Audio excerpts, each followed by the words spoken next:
So yeah, how did I come to know Jesus as my personal saviour? I think it all started when I was a young child. I grew up in a Christian home. My parents worked for the missionary organisation YWAM, Youth for the Mission.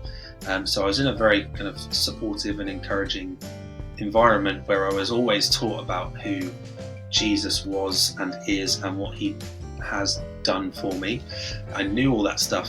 It was all up here, but it wasn't quite getting to the heart, the truly believing the stuff that I was learning. I think one of the main struggles that I had when I was growing up was that thing that a lot of us struggle with actually, is the search for identity, that trying to figure out where you fit in social groups in society.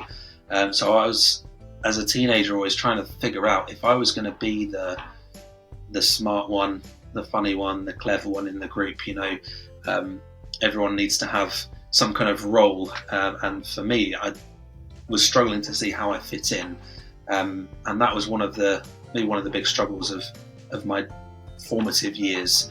And the real turning point came when I went to a Christian camp as a teenager. I went quite a few times actually, but this one time when I was about 15, I was in the evening service, evening talk, and the guy who was doing it really made it so clear what Jesus did, and importantly the fact that he did it for me individually, not just for me, obviously for everyone, but we can kind of get into that mode of thinking that Jesus' death was just some big event that happened that fixed lots of things, but actually Jesus' death did something for every individual person. Jesus died for the sins of every individual, and that really hit home in that talk. He was explaining that point, but also had some images up where he had an image of Jesus on the cross, and then pictures of us coming up on the screen, and I saw my face there, and I thought,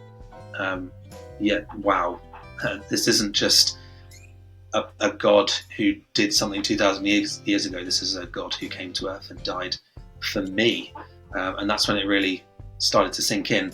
And from that point onwards, it wasn't all plain sailing. I had some kind of ups and downs and doubts, and what really saw me through that was Christian friends that kind of guided me through those questions, particularly when I was at university, reading science and thinking about big questions like how that fits in with faith and that sort of thing.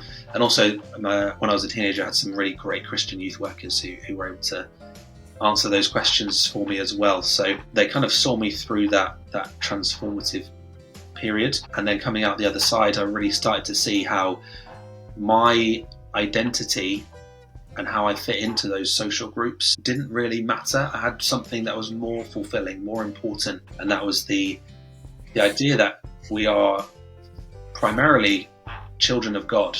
That is our fundamental identifying factor, that we are created in the image of God, that we were bought, that we were rescued by God himself, and that my identity is fully in that family of Christ, that family of people who all believe in Jesus and therefore have been saved by Jesus. That's where my identity comes from. So I don't have to worry about being the smartest person in the room, being the smart one, being the funny one, being the sporty one. It's about being another person who has been saved by Jesus, and that really was kind of freeing. It was something I didn't have to worry about anymore, and something that gives me a lot of comfort, a lot of peace, knowing that the God of the universe accepts me.